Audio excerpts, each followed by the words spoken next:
प्रभु यीशु के सामर्थ्य नाम में आप सबको जय मसीह की। Praise the Lord. आइए आज के सुंदर दिन के लिए हम पिता का धन्यवाद करें और परमेश्वर के वचन को निकालकर हम मनन करें। मेरे साथ फिलिप्पी 4 अध्याय उसका वचन 6 और वचन 7 मेरे साथ निकालिएगा। यहाँ इस प्रकार से लिखा है, किसी भी बात की चिंता मत करो, परंतु हर एक बात में तुम्हारे निवेदन, प्रार्थना और विनती के द्वारा धन्यवाद के साथ परमेश्वर के सम्मुख उपस्थित किए जाएं। तब परमेश्वर की शांति जो सारी समझ से परे है तुम्हारे हृदय और तुम्हारे विचारों को मसीह यीशु में सुरक्षित रखेगी। Praise the Lord, hallelujah.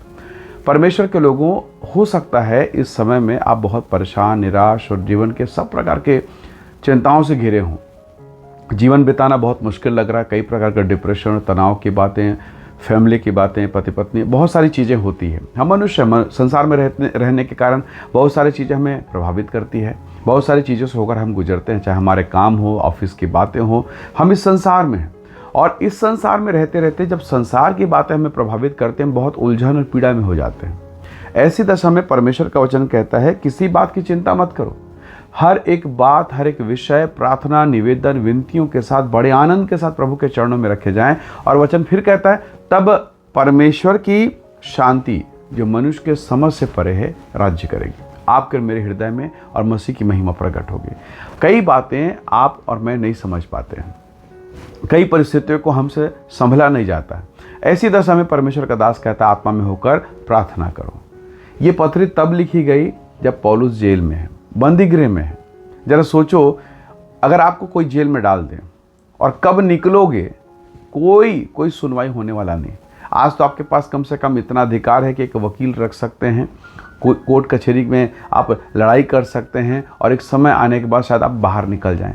पर पौलुस उस देश में है जहां सब उसके विरोधी हैं।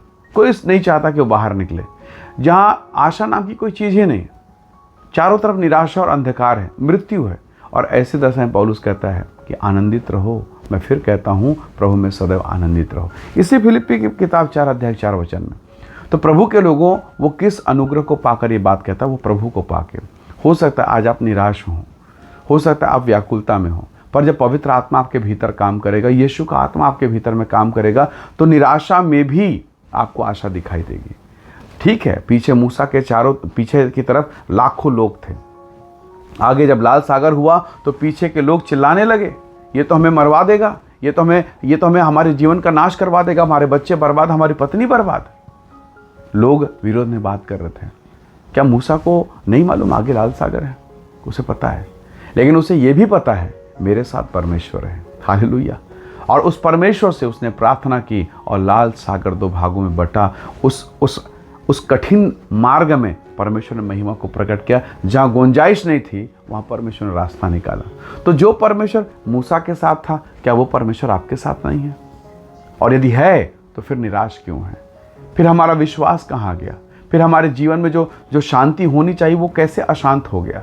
तो प्रभु के लोगों, बहुत बार हम संसार को देखते हैं, रिश्तेदार, परिवार को देखते हैं, मोहल्ले वालों को देखते हैं और हम निराश हो जाते हैं। आपको किसने चुना? परमेश्वर ने। किसने आपको बुलाया? यीशु मसीह ने। तो उसकी तरफ देखिए। इसलिए तो दाऊद कहता है, मैं अपनी आंखें पर्वतों की ओर लगाऊंगा। और जब आप अपनी आंखें पर्वतों की ओर लगाएंगे, आपको सहायता मिलेगी, पर कहीं और लगाएंगे तो सहायता नहीं मिलेगी। उसके विपरीत आपका निरादर होगा, आप अपमानित होंगे और जो सहायता आ रही थी वो भी बंद हो जाएगी। तो वचन को समझिए। और पौलुस परमेश्वर का दास कहता है, तब वो शांति जो परमेश्वर देगा, जो समझ से परे है, वो तुम्हारे हृदय में राज्य करेगी और मसीह यीशु में सुरक्षित रखेगी। इसलिए प्रभु के लोगों, निराशा को छोड़ के आशा में आनंदित रहिए। याद रखिएगा, ये सारे संसार का बनाने वाला, आप तो अपने मोहल्ले, अपने ज़िले में, अपने तहसील, अपने तालुका, प्रदेश में दुखी होंगे, परेशान होंगे। जिसने सारा जहां बनाया वो आपका स्वर्गीय पिता है। हालेलुया। बाइबल कहते तुम्हारे सिर के बाल गिने। कितनी बड़ी बात है। तो चिंता करके क्या हम कुछ कर सकते हैं? कुछ भी नहीं, पर प्रार्थना करके बहुत कुछ कर सकते हैं। हालेलुया। इसलिए सारे विषयों को प्रार्थना में समर्पित कीजिए और विश्वास कीजिए, आपके तरफ परमेश्वर है, वो आपको जय देगा। 40 दिन 40 रात गोलियात ललकारता रहा, कोई ऐसा नहीं, इजराइल का कोई ऐसा नहीं जो जाकर उसका सामना कर सके। पर आत्मा से भरा हुआ एक छोटा लड़का निकलता है, वो छोटा बालक दाऊद। उसने कहा, तूने तो यहोवा को ललकारा है। हालेलुया। तो प्रभु के लोगों, यदि कोई आपको छूता है, परमेश्वर क्या आपको छू रहा है?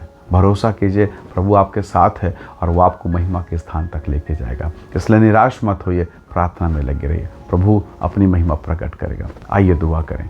प्रेमी अनुग्रहकारी स्वर्ग के पिता, मेरे प्रिय भाई बहनों के जीवन को छू इन्हें ब्लेस कर आशीष दे और हर एक निराशा का बादल यीशु मसीह के नाम से दूर हो। हर एक वो बाधाएं जो लाल सागर के समान इनके सामने खड़ी है दूर हो जाए और यीशु के नाम से मार्ग खुले, रास्ता निकले और हर एक परेशानियां जाती रहे। इनके जीवन को प्रकाश दे, महिमा से भरपूर कर, यीशु के नाम से मांगते हैं, आमीन आमीन।